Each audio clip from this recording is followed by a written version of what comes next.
Hello, everybody, and welcome to the RotoWire Fantasy Baseball Podcast. Today is Sunday, April 2nd. I am Chris Crawford.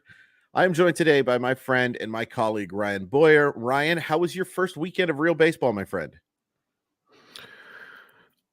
Lovely. I love having real baseball back. Yeah, I mean, nice? just checking, annoying my family, like ignoring them and checking box scores on my phone. Yeah. It's good to get back in that mode. Oh, for sure. Yeah, it's been exciting. Yeah, it's been a fun first weekend, and it has been, well, it's been kind of fun. I'll be honest, my Seattle Mariners not being able to hit the dang baseball off of aces like Aaron Savali has been a little bit frustrating, but it's better to hate than to feel nothing at all, and that's certainly what real baseball can do to us for sure. So we're going to go over some headlines. We're also going to look at some guys who impressed on Saturday and who did not impress on Saturday. And then we're also going to look at some FAAB targets and give you kind of our general philosophy for using FAAB. I know that's a big thing that's going on. It's I think we can probably admit that sometimes we tend to overuse it in the early part of the season. So we'll give you some targets that you could be looking at and whether or not maybe you should. But let's start with some bummer news. Speaking of those Seattle Mariners, Ryan, Robbie Ray, after a very disappointing outing, we kind of know why, at least partially why it was disappointing. Robbie Ray has a grade 1 flexor strain. Looks like he's going to miss at least a month. It's probably going to be more. My biggest concern with flexor strains is if you've paid any attention to the history of baseball, they kind of tend to become something else. And it often leads to something that is a very, very long-term scenario. It sucks. It really stinks for Robbie Ray, who looked fantastic this spring, as good as I've seen him throw. And that's a high compliment for a guy who won the Cy Young Award 2 years ago. Yeah. So I'll just ask you, Ryan, number one, you can just say this is a bad thing for fantasy managers who drafted him. But if you're playing in a league where you've only got a couple of IL spots, or maybe you only have one, is Robbie Ray somebody that you can consider dropping right now? I would have to be in a really dire situation, I think. Sure. I mean, they're calling it like a very low grade strain. Mm-hmm. It's not uncommon for teams to kind of sure, provide the most rosy, paint the most rosy picture they can. I think it was MLB.com. The Greg Johns, I believe, is the beat writer on MLB.com for the Mariners. Daniel Kramer now. Okay. Yeah. Said 4 to 6 weeks would be the best guess.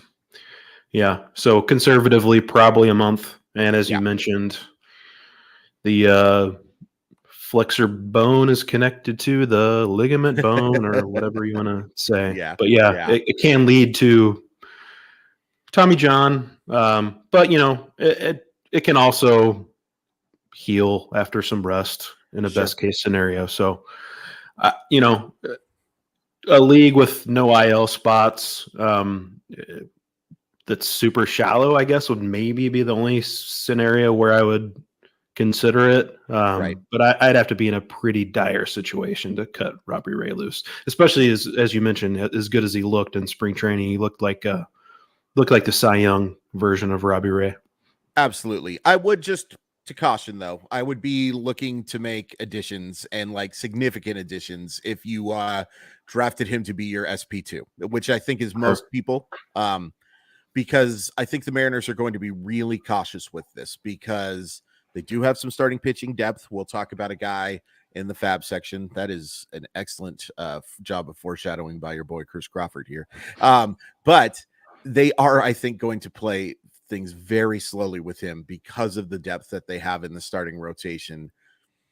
I would guess on something closer to the middle of June than the end of May or even the start of May, but I hope I'm wrong because I think Ray looked so good in the spring, and man, he hit the strength of that team as a fan of the Mariners is that rotation, and now you have severely weakened that strength. Trayce Thompson, Ryan, 3 home runs on Saturday, 8 RBI, was not actually scheduled to play. And Dave Roberts jokingly said that there's a new three homer rule for the lineup. So he gets to get into the lineup on Sunday.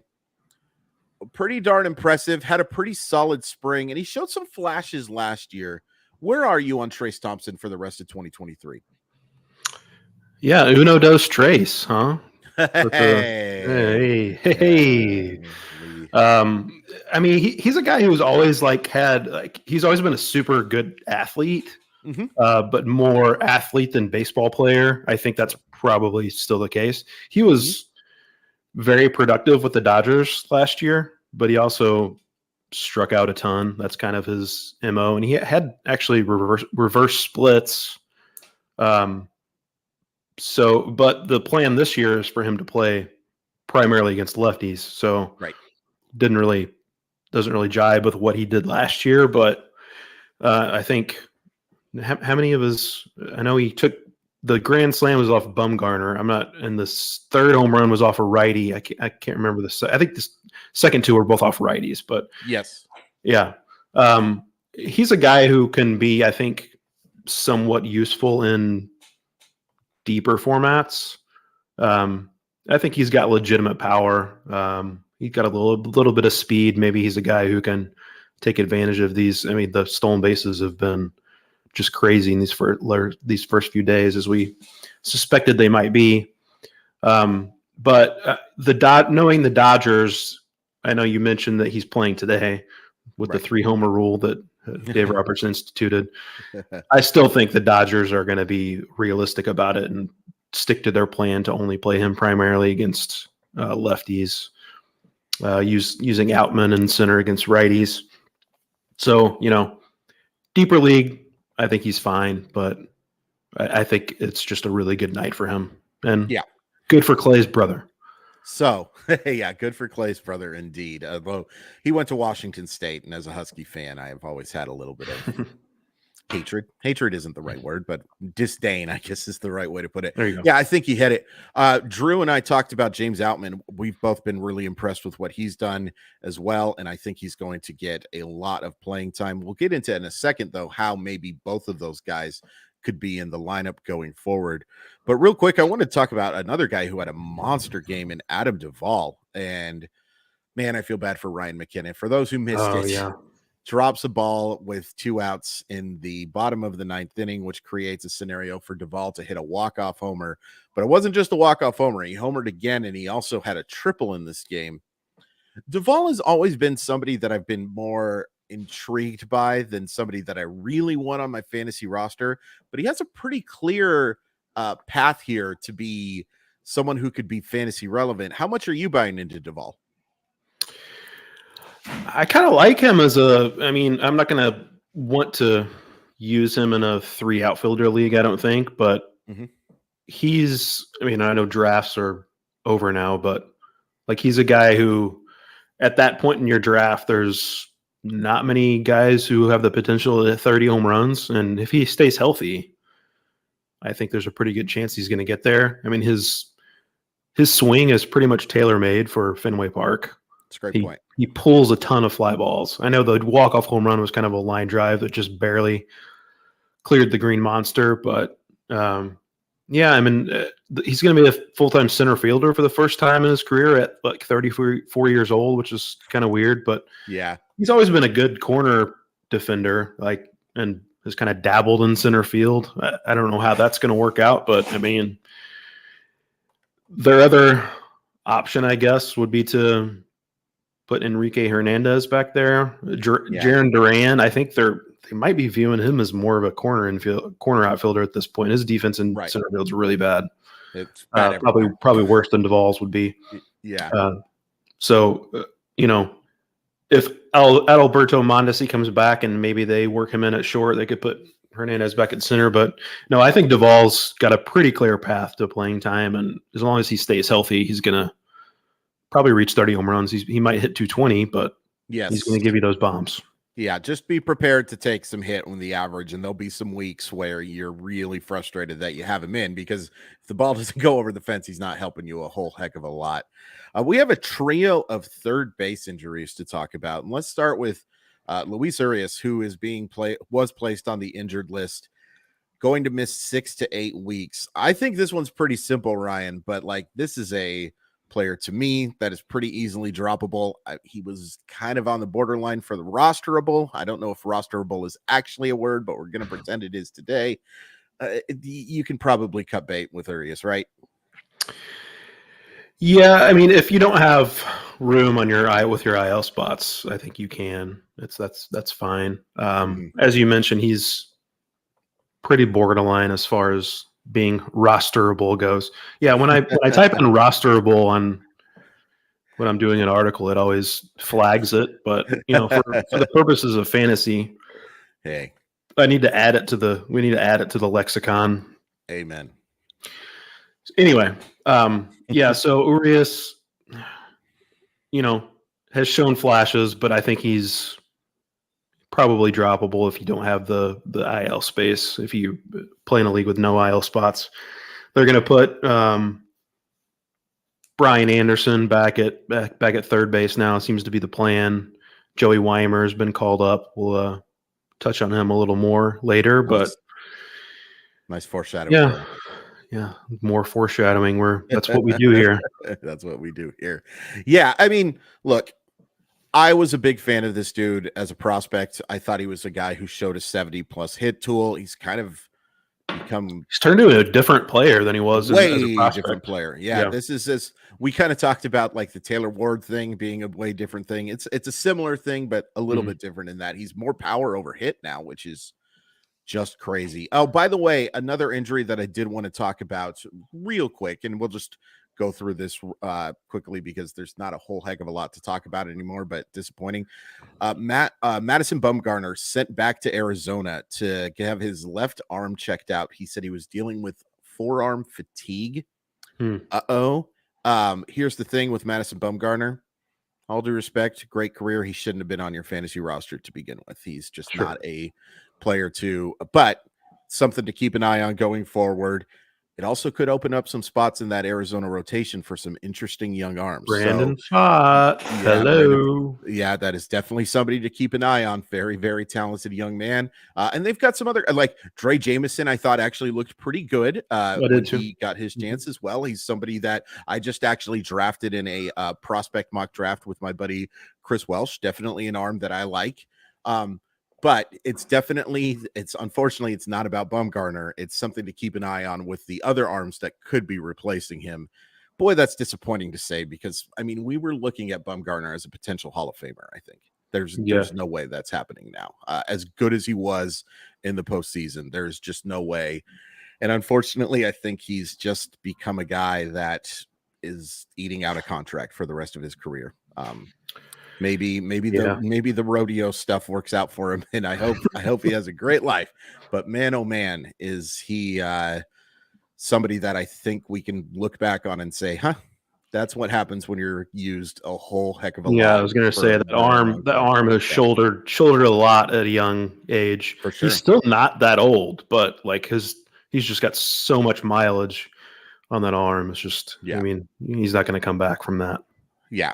And then just a couple of quick injuries before we get into some other fun stuff.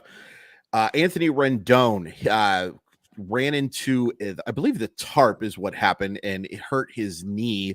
He's out of the lineup, I believe, today. Something to keep an eye on. Something to keep an eye on anyway, because Drew and I went over this yesterday. I think Rendon's getting suspended. I do think that. I was going to say he ran into something else recently. Yeah, too. He did run into something. A little bit of a confrontation. Yeah, a little bit of a confrontation. And look, we'll go over it again, even though Drew and I talked about it. Just people stop being a-holes. Like, don't cause this stuff. And then if you're a Major League Baseball player, don't flip and grab a fan. Like, unless your life is being threatened. And who knows what else is going on in that video? Maybe there was that guy was holding up a knife and saying, "This is you, Rendon," and we just didn't get it.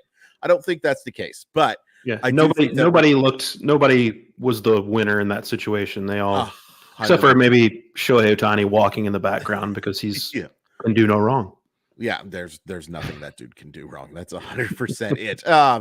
But that is a situation to keep an eye on because one, a suspension probably coming, in two, because of Rendon's injury history, you gotta pay close attention. You would be anyway, probably. And then also Max Muncy also missing a game today. He's currently being evaluated. He was hit in an area that is not fun to be hit in. No area is fun to be hit in, but some areas less fun than others. Something to keep an eye on because that's what honestly could open up playing time for both Thompson and Outman in the lineup, because if you move Chris Taylor to third base, Mookie Betts is playing second base today, which is interesting to see. It's nice to see for potential. I was going to say, chip away at that games played total. Get some eligibility there, Mook. We love to see it, folks. But yeah, definitely things you want to keep an eye on. We always have these injury concerns in the early part of the year, but they're never fun.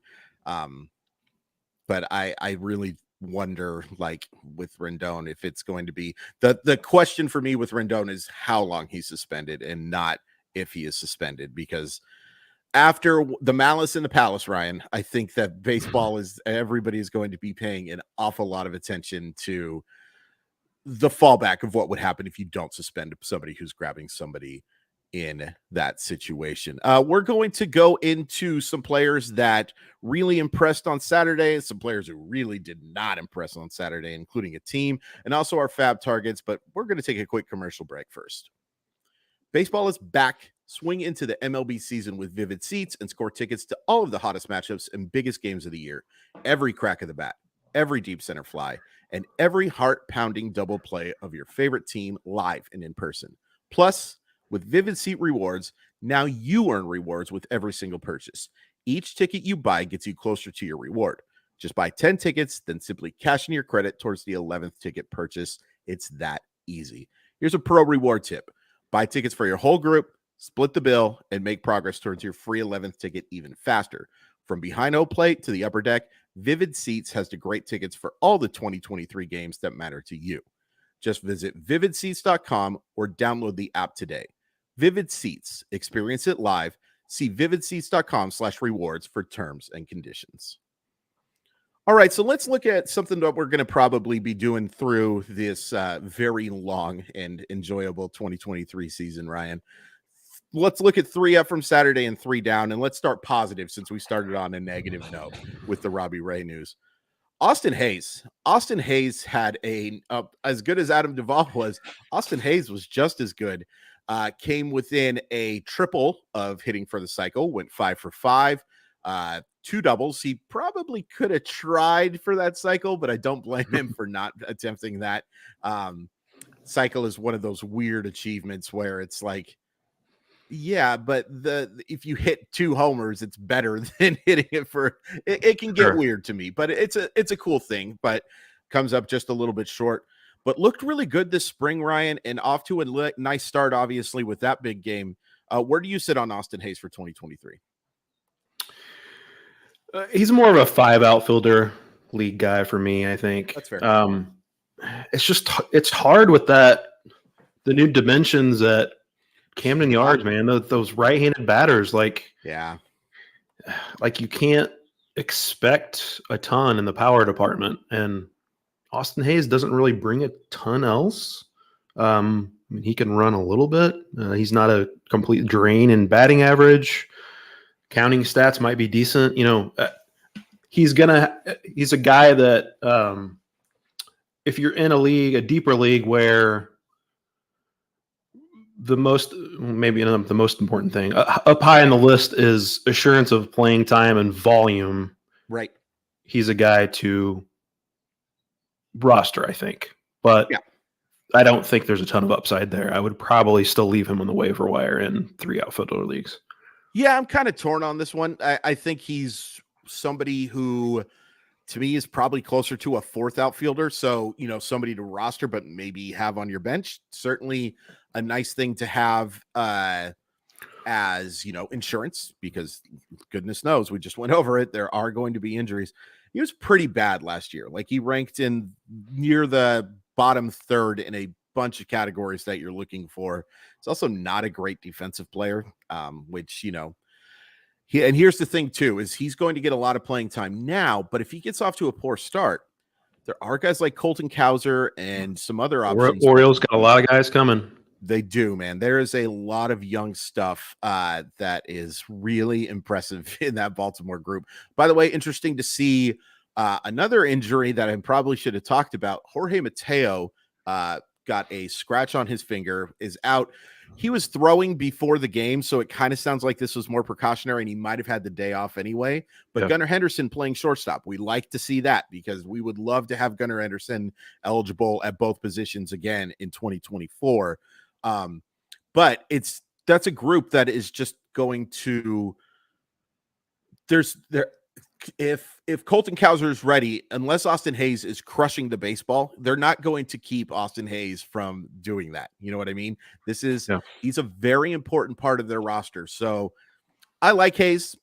It wouldn't shock me if he was playing for a different team in June or July. So, and that could be a good thing for him. That could lead to more playing time, but I'm closer to fourth outfielder in fantasy with him as well. Speaking of fourth, Justin Steele to me is the definition of a fourth starter, but had a very nice game on Saturday. 6 shutout innings against the Brewers. I got to be honest with you, Ryan. The Brewers might be a team that I'm streaming. I am not impressed with that lineup, and we'll talk about somebody who did get a call up that I'm a bit of a fan of. But like, is Justin Steele a streamer, or is he somebody that you're actually considering as one of your, assuming you play with 9 pitchers, is he somebody who's going to be in your lineup? Yeah, I think he falls more under the streaming category. Or, if he's in the middle of a hot stretch, he can probably play him against some mediocre to better lineups. Interesting to follow with him is how that slider usage. He used it more than 50% of the time in his first start of the season. It graded out as a really good pitch for him last year when he used it only like 30% of the time. Right. So if he goes slider heavy and is able to pile up more whiffs with that pitch, then that could potentially push him to another level. His control is terrible, though. Yeah, that's the thing. So that's, I don't know if that's going to be – he's going to have to throw that slider for strikes, too, if he's going to up that usage, in addition to getting people to chase out of the zone. So I don't know if he has the ingredients to be kind of a set it and forget it type starter, but he's interesting. Like when he's on, he can look really good, but I don't know if the consistency is ever going to be there. So yeah, I'm with you. I think streaming against an offense like the Brewers, which doesn't look that great, and especially on a cold day at Wrigley Field, that's a good point. It's a recipe prime for some streaming action. Yeah. This also reminds me that we don't have any information, but Devin Williams took a comebacker to basically right in his elbow. Sounds like he's day-to-day. Just something to keep an eye on as well, because Devin Williams, obviously one of the best relief pitchers in baseball and locked into that closer role, but definitely something that the Brewers will be careful with in the early part of the season. Should be more information coming probably right after this records, because that's just how things work. Spencer Strider, man. There's not, I mean, he's pretty good. He's pretty good, Ryan. Like okay, let me ask you this. If you have a draft of the top 7 starting pitchers in baseball, is Spencer Strider's name being called? Are we talking fantasy purpose? Pure fantasy? Yeah, pure fantasy. No, he's still on the outside of that for me. Okay. It's purely because of workload. I just don't know if it's going to be there in comparison to the options to fit on that top 7.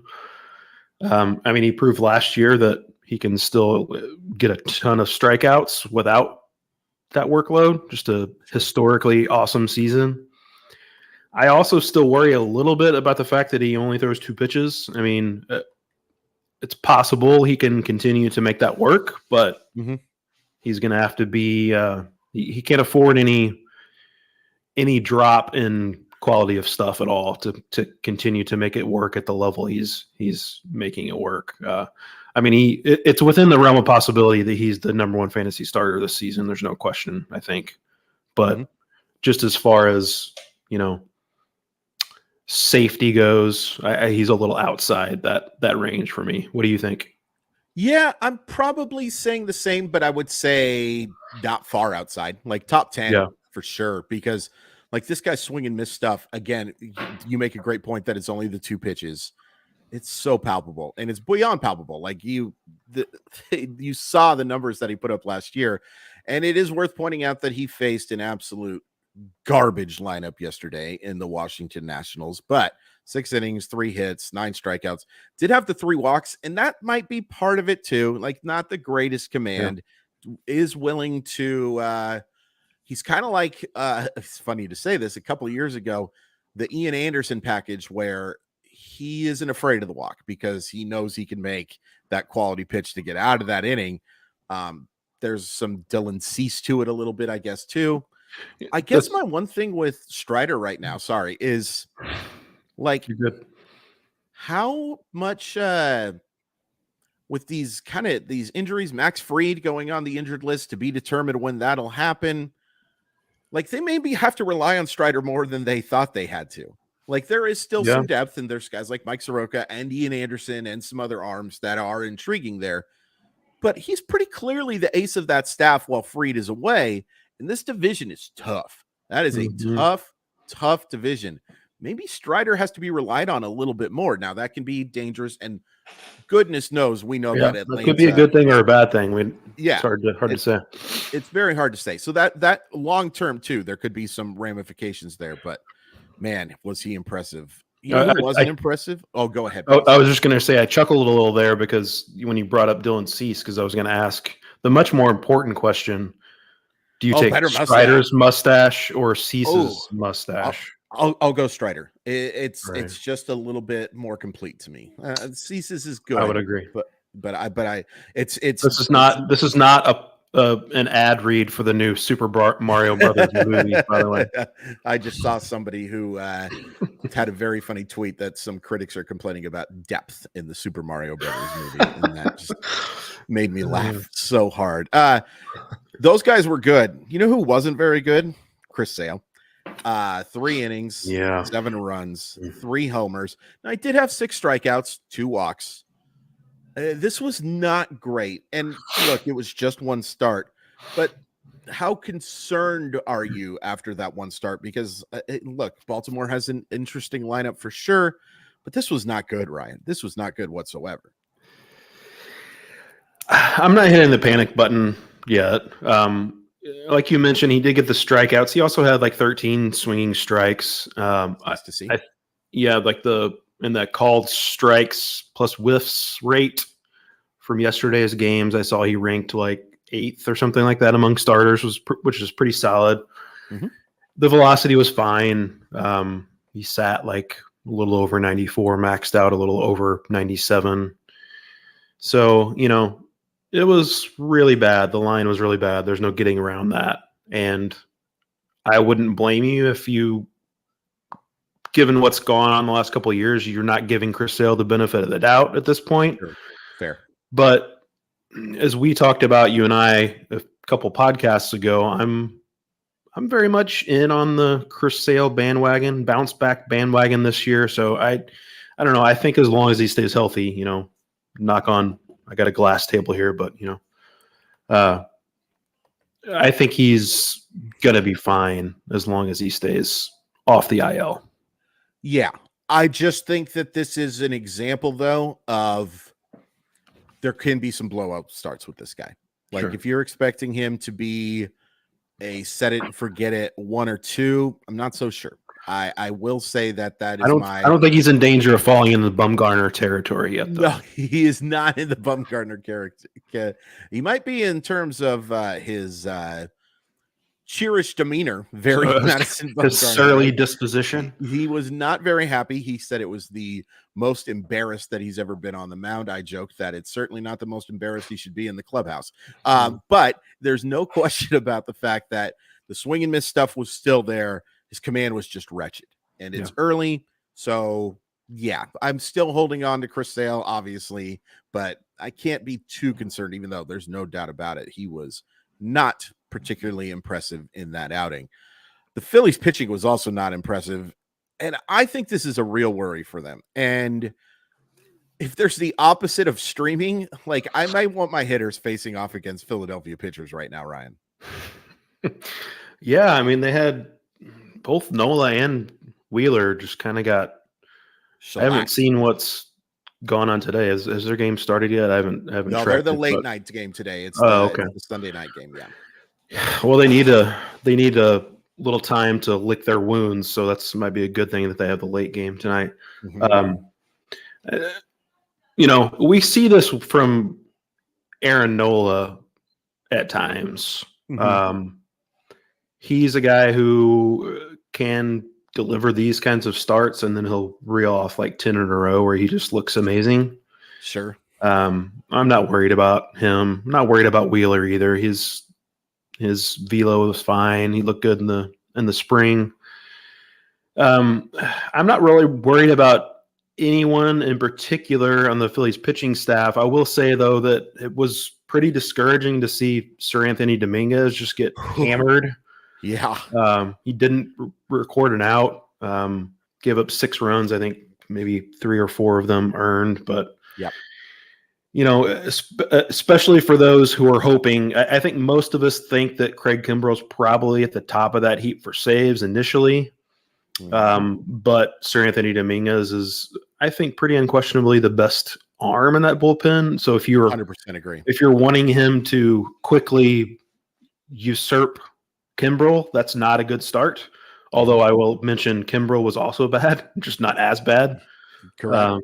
So that was a little discouraging, but in the grand scheme of things, it's one game. I believe it was his first appearance, so not a huge deal.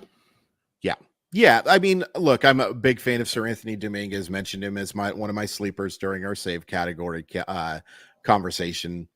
Wasn't great, but again, like you said, Kimbrell wasn't. It's mostly that there's some beatable arms in that bullpen, Ryan, and it's really going to be a case of like how aggressive will they be and whether or not they're like willing to make a deal, because like there were a bunch of guys. The best pitcher in that game was Josh Harrison. And that's not being cute.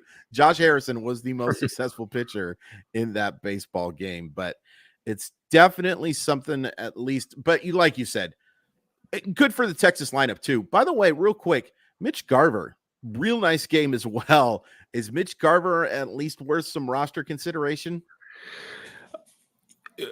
Yeah, I think he is. I took him in TGFBI with knowing that he's not yet catcher eligible because of last year. He was, had more games at DH and didn't play enough to grab catcher eligibility. But he was a guy I liked, especially in deeper leagues like TGFBI, taking a stab on and then filling in with, in my case, it was Jose Trevino for a few weeks until Garver gets that catcher eligibility, and then I see ya Jose, send him to the waiver wire. But Garver's going to get Jonah Heim's still the top catcher on that depth chart, but Garver's going to catch a decent amount, and he's going to get quite a bit of time at DH, I think. The Rangers, I mean, they have Brad Miller is their other best alternative at DH right now, I think. So I think Garver could, and I always have a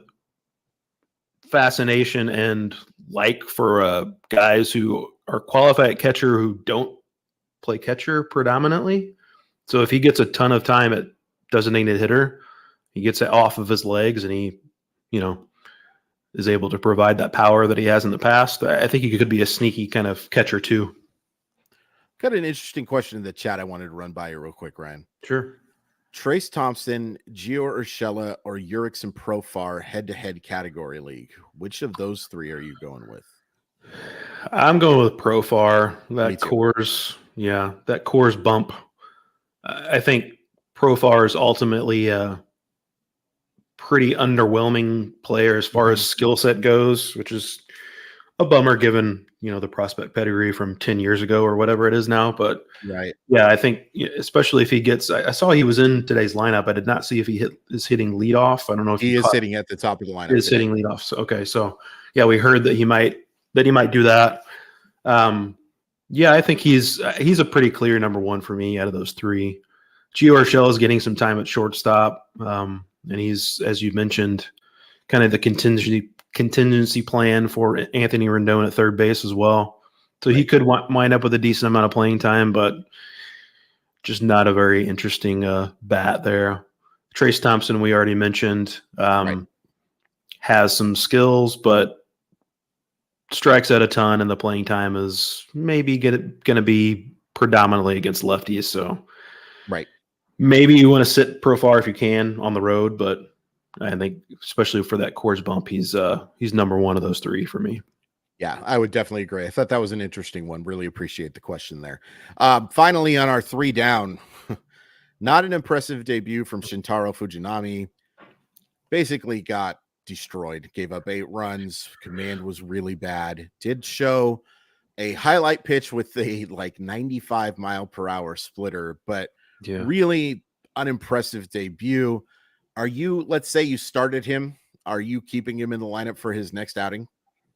No, I don't think you can. He's such a fascinating guy to me because you look at, Pitching Ninja could make a complete montage of Shintaro Fujinami. His stuff just looks, like you mentioned, the 95 mile an hour splitter, and he hits 99 in the radar gun with the fastball too. He can be, I feel like he could be molded at some point into a guy who could be really, really good, but he's certainly not there now. And he was inconsistent during his time overseas too. So, I mentioned him in our podcast as a strikeouts upside guy. I think that's still applicable just because that stuff is so nasty, but I would be worried about putting him in my fantasy lineup against pretty much any opposition right now. Well, the only reason I disagree is because with the A's, he's just going to get a ton of win chance.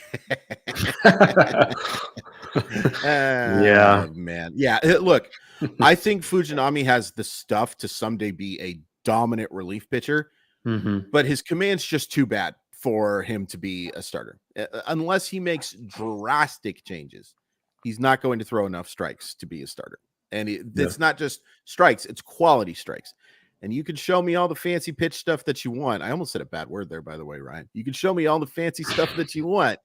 It doesn't matter if you don't really know where the heck it's going. And far too often, he does not. All right. So let's get into FAAB. And we're going to be talking about players who are rostered in less than 50% of leagues and Fantrax. But before we do that, Ryan, give me your general FAAB philosophy, especially when it comes to the very start of the year. Yeah, it's interesting. You mentioned before that a lot of us can be guilty of spending too much FAAB early in the season, but that's generally my MO every year. Oh, interesting. Yeah, that's the time of the year when it has the chance to make the most difference for you. If you pick up this, especially, I think it's not uncommon for me to spend, I'll say 70-75% of my FAAB by June 1st. Nice. And a lot of that is going to be on closer speculation. And I'd know just going in that a good number of those are not going to work out.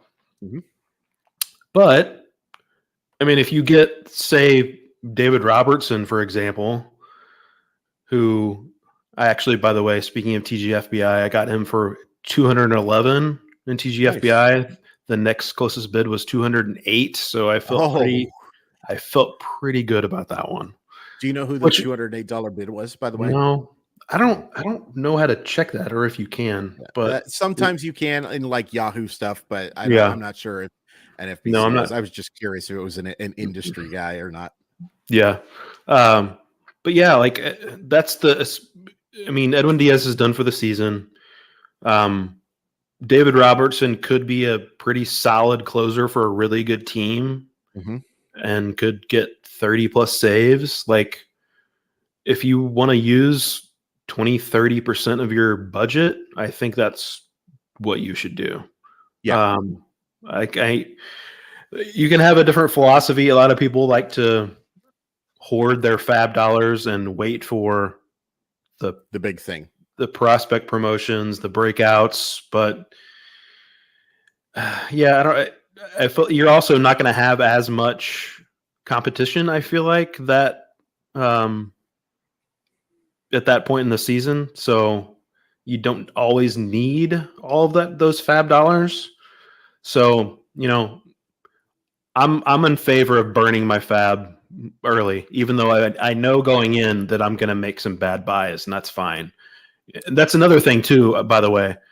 Don't be afraid if you've spent a lot of FAAB on this guy before this past week, and then it becomes clear that was not a smart buy. Just eat the money. It's a sunk cost. Yeah. Drop him and pick up someone else. That's fine. Sure. Like, don't just be stubborn and hang on to him and say, no, I can't drop a guy that I just bought for $78, whatever. Yeah. Like, move on. It's fine. Yep. You have more FAAB. You can continue to spend until you run out. But I mean, you get my point. Like, it's the time of the year when it has the chance to make the most difference. And I think especially in the situation with like Robertson, it can be like a game changer. So that's my philosophy on FAAB, with the caveat that I don't know that it's the right thing to do, but I think we're all kind of flying a little blind when it comes to FAAB. Like, right. Nobody ever really feels confident about their bids, and they're just kind of closing their eyes and pushing a few numbers on their keyboard and hoping that that's enough to win, but not enough to win by too much. Otherwise, you feel kind of dumb that way. Yeah. So it's so I feel like I'm rambling on here, but that's my thoughts on FAAB there. So here's my thoughts on FAAB, and I hope that I still get to keep my job. I hate it. I absolutely hate it. And if you want me to play in your league, give me waiver wire, baby. And if you play in a league where I can trade FAAB, I am trading as much of it as possible to get me real baseball players. I have no doubt that FAAB is the best way to play a league for experts. And look, if you're listening to our podcast, you would probably take fantasy baseball at least somewhat seriously, or you're related to Ryan and I. And thank you guys. We really appreciate you guys giving it the listen. So yeah, I get it. It is the more fair way than just like being up at 12:01 a.m. Eastern time and grabbing the guy who's on the waiver wire. That is certainly a not as realistic or skilled strategy. But that's how I like to play in baseball leagues. That's how I like to play in football leagues. That's how I like to play in basketball leagues. That's how I'd like real life to work. Well, honestly, like if I could just pick things at 12:01 when they become available, that's how I would prefer to do it. But I think you hit the nail on the head, and I'm glad you brought that up, because I think everybody gets so scared about saving for, the big next prospect. And here's the thing too, Ryan. Who is that big next prospect this year? As a prospect guy, I don't see that guy being like held down. Maybe it was Francisco Alvarez. I don't think it's that guy this year. There were a bunch the last couple of years. Certainly the Wander hype for when that came up, I'm sure the FAAB bidding was just off the radar. I couldn't tell you, because I guarantee I either traded all of my FAAB or used all of my FAAB, or was smart and played in a league that didn't use FAAB. I just hate it. And I'm glad that so many people like it. And I totally understand that I'm alone in my selfishness here.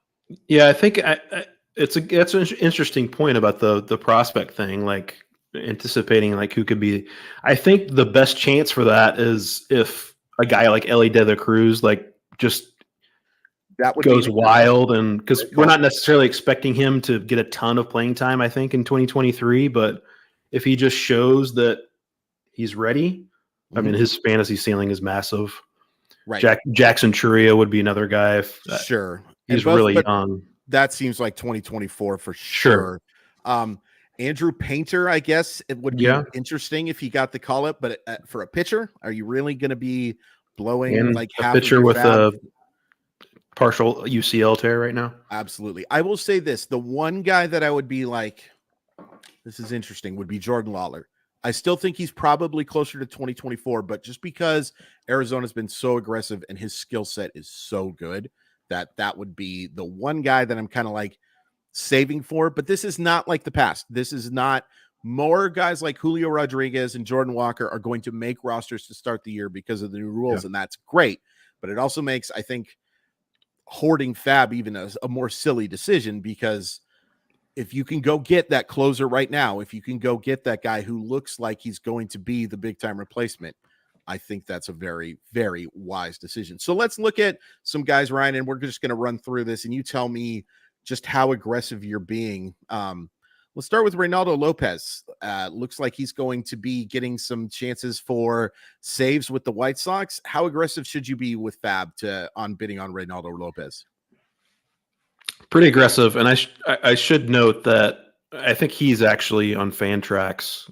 I know we put this note here. It's these guys are below 50% roster on Fantrax. I think Reynaldo Lopez is maybe a little over now, but I'm so disappointed in you.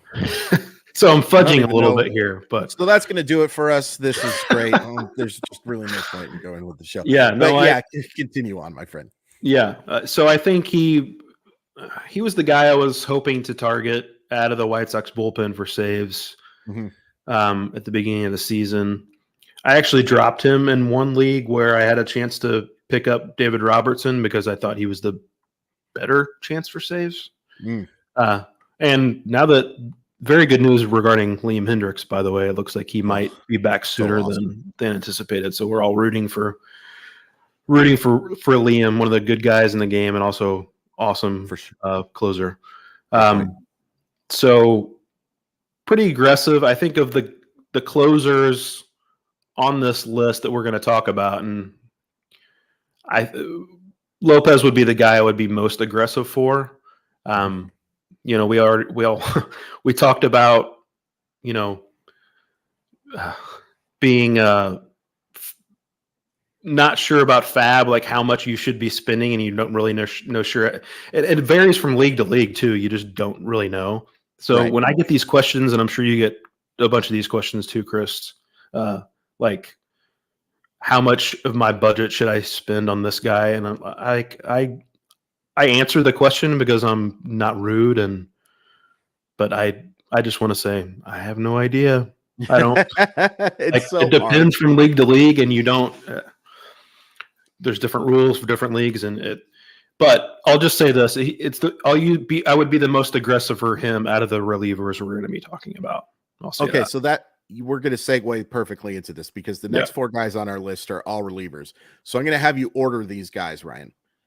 Lopez, Pierce Johnson, who looks like he's in line for saves now. By the way, Daniel Bard, man, that rooting for him too. Rooting very hard for him indeed.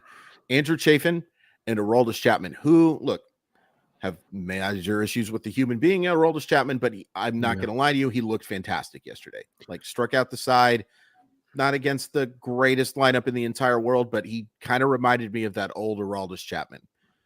If you're in FAAB, like how are you ranking these closers in terms of like your bidding strategy? And if it's even on waiver wire, if you are playing in a waiver wire league, and God bless you, how are you ranking these four relievers? Yeah, I mentioned I'm putting Lopez first. I'm putting Chapman number 2. Like as you mentioned, he looked. I don't want to count on it happening for the duration of the season, and we still don't know for sure what his role is going to be. But I don't think, knowing Chapman, I mean, this is a guy who walked away from the Yankees because he wasn't happy about his role in a team that had a chance to win the World Series. Sure. I think he signed with the Royals being told, you're our top option at closer. That's my suspicion. And he looked really good. I mean, Jordan Hicks pitched yesterday, and Aroldis Chapman had the hardest fastball of anyone. So that's a pretty darn good sign. Yeah, Um, that's a great call. So he would be number 2 on my list. I think I would put Chafin next. Again, I'm not sure exactly what the situation is with that bullpen, but Scott McGuff, who I think most people thought he was probably at the top of the pecking order, didn't look great in his first appearance. It's possible he was going to stay in if he pitched well, but he didn't, and they turned to Chafin, and he locked down a save pretty easily. I really like Carlos Vargas, by the way, as a deep sleeper in that bullpen. Huge arm on that guy. Anyway, Chafin, though, like no splits. They gave him a decent contract. I think he would be next on the list. Pierce Johnson has a pretty decent arm, but he's a Rockies pitcher, and we're still not totally sure that he has the closer role. And hopefully Daniel Bard will be back soon, and he'll go right back into the closer role too. So I think he's a clear number 4 here. I also I'll throw in this guy from the chat asked about AJ Puck, throwing him into this list. Where would we rank him? Sure. I would put him 3rd, I think, behind Lopez and Chapman. That's where I'd throw Puck in. Puck's velocity was down a little bit in his last appearance, but he could be at the top of a kind of an ugly bullpen situation. Skip Schumacher has said that he's not going to settle on one closer, at least initially. So it's a group that doesn't inspire a ton of confidence, these closer FAAB options, but I think Lopez and Chapman would be my clear 1 and 2 of that group. So let's talk about some starters, and they are starters who are going to be replacing pretty good arms in Justin Verlander and Robbie Ray and Tyler McGill and Chris Flexen. Let's start with Flexen, just because, he has been cemented. He is listed now as the guy who is going to be starting, but not a guy who has missed exactly a ton of bats, but has had some success. Is Flexen somebody you should be aggressive with, or is this more of a guy that you're looking to add as a potential streamer against bad lineups? The latter. The upside is just not very high. He's,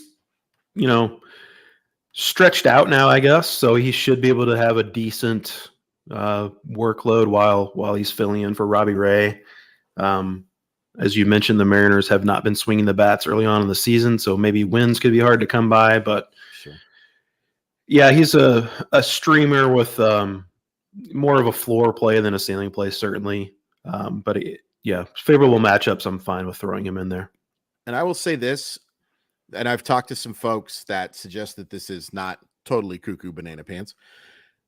If the Mariners do lose Ray for a very long time, it might be Bryce Miller. It just might be Bryce Miller who ends up filling that spot, especially if Flexen or Marco Gonzalez are not up to snuff, because they love that arm. And that would be an arm that would be very intriguing to me to add if you're playing in a deeper league, because they really like his stuff. They were very impressed with what they did this spring. And that's another reason why I'm not going crazy for Flexen, because for the next 3 or 4 starts, I think he's got a pretty good grasp on the rotation, but is not a lock to stay there, especially with an arm like Miller waiting. Tyler McGill. I think Tyler McGill gets as wide a range of responses in the fantasy community as like any arm out there. We were pretty low, me and Drew, on him at different points last year for a different place. And now I'm not sure I feel all that different. What do you think about Tyler McGill? I felt better about him last year. The stuff doesn't look like it's all the way back from when it was kind of last April. He was awesome. And he was like sitting like 98, 99 miles per hour for 5-6 innings at a time. And then missed a lot of the year due to an injury. The stuff doesn't look like it's all the way back to me, and his control's been a little off. I do think there's some. I'm still a little interested in him in a deeper format. He'd be a guy that I would like to add to my bench, but I don't know that he's certainly not a set it and forget it type starter right now. No, I like the chance for the wins with a pretty darn good Met lineup. And look, there were the flashes of him looking like he could be like mid-rotation starter or better. It was like really kind of came out of nowhere. Like all of a sudden that this guy was throwing some pretty sick stuff, but I think there's probably better options out there.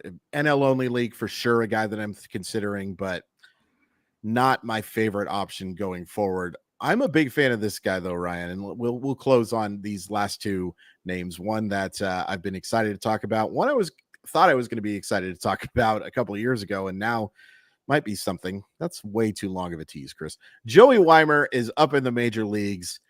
One of the goofiest swings you'll ever see, but has been very productive in the minors. Looks like he's going to be the starting right fielder for the foreseeable future with Luis Urias on the injured list, as we mentioned, and Brian Anderson moving over to third base. Are you aggressive on Joey Waiver for FAAB bids? Moderately aggressive, I would say. The upside with him is pretty clear. I mean, he's got power, he's got speed. That's what you are looking for in fantasy, especially if you're playing in a categories league. There's also a lot of swing and miss there. Yes. I don't know if he's totally ready. I'm a little confused as to how he seems to have passed up Sal Frelick in the pecking order. I guess maybe they prefer the right-handed bat, but I think he could easily, if he gets off to a slow start and Urias is still hurt, I think they could turn to Frelick there. And I do like him. He's more of a floor guy, I think, but he's got a nice fantasy skill set as well. So, moderately aggressive, taking a shot on the upside, but as to whether Weimer's ready or not, that remains to be seen. Yeah, so I think one of the reasons why that they're going with Waiver over Frelick is because it's much easier to justify Frelick getting everyday playing time in AAA, whereas, yeah, they like Waiver a lot, but if they are rushing his development a little bit, it's much worse to rush Frelick's development than it is to rush Weimer's. I think that is playing at least somewhat of it, because I think they want him to be an everyday center fielder as much as they like Garrett Mitchell as well. And he's been an intriguing little option, a guy who I think has been severely underrated. The power speed potential for Waiver is really interesting. And it was nice to see him get an extra base hit in his first game. Don't love that he's hitting in the bottom of a lineup we just said some not very nice things about, so I don't think he's going to have a ton of RBI chances. And unfortunately, hitting at the bottom, I just wish I could believe in Christian Yelich's power again, but I just can't. There's too much of it's just not going to be a thing anymore. I hate that. Let's close with Ji-Hwan Bae, who got off to a pretty darn nice start, Ryan. Stole a couple of bases, hitting 286, 374, 29 in a very large sample size of 8 plate appearances. But I do think he's going to get a chance to play here. Is he somebody who's worth consideration for FAAB bids?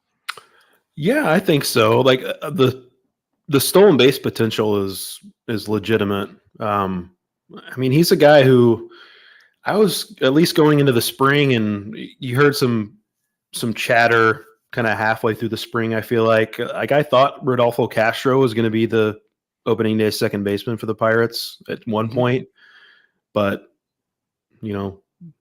Bae has pretty much passed him up. He also got a start in center field, I believe, already. Yep. So I don't know about the power, but I think he's a legitimate stolen base threat, and it's pretty clear that the Pirates are interested to see what he can do with everyday at bats. I think he's going to have a decent amount of leash, and with that leash, I think he could definitely steal a good number of bases. So, the upside certainly not what Waiver can offer, particularly from a power perspective. I would probably go a little more aggressive on Waiver, but if stolen bases is what you need, which I don't know if anybody needs stolen bases right now because everybody's stealing bases. That's a good point. But Bae does offer some potential in that regard, definitely. Yeah. So this is an interesting scenario too, because this was a guy who was a top 100 prospect after hitting 323 in, I believe it was Greensboro was their low A affiliation at this time. So much has changed, Ryan, since 2019, but didn't have a great 2021 season, was okay in 2022, had a 792 OPS with Indianapolis. But the talent is here. I see a plus hit tool. I see plus run. And I like the fact that he's going to be probably eligible at quite a few positions by the time we're done with this season. You know, I'm not going crazy for him. If you get 10 homers out of him, you should be absolutely thrilled. But he could be a 30 to 40 stolen base guy and a guy who hits for a solid average. And we like that. We very much like that. And we very much like that you came out to our show today. That's going to do it for us. Thank you for tuning in very much. You can follow me on Twitter at Crawford_MILB, and you can follow Ryan at Ryan P. Boyer. Stay tuned for more episodes, folks. We've got a new episode every single day, and we're going to be doing it all season. It's great stuff. And make sure you've hit the like button and subscribe so you know what that new stuff does come up. So have a great week, and thanks again, folks.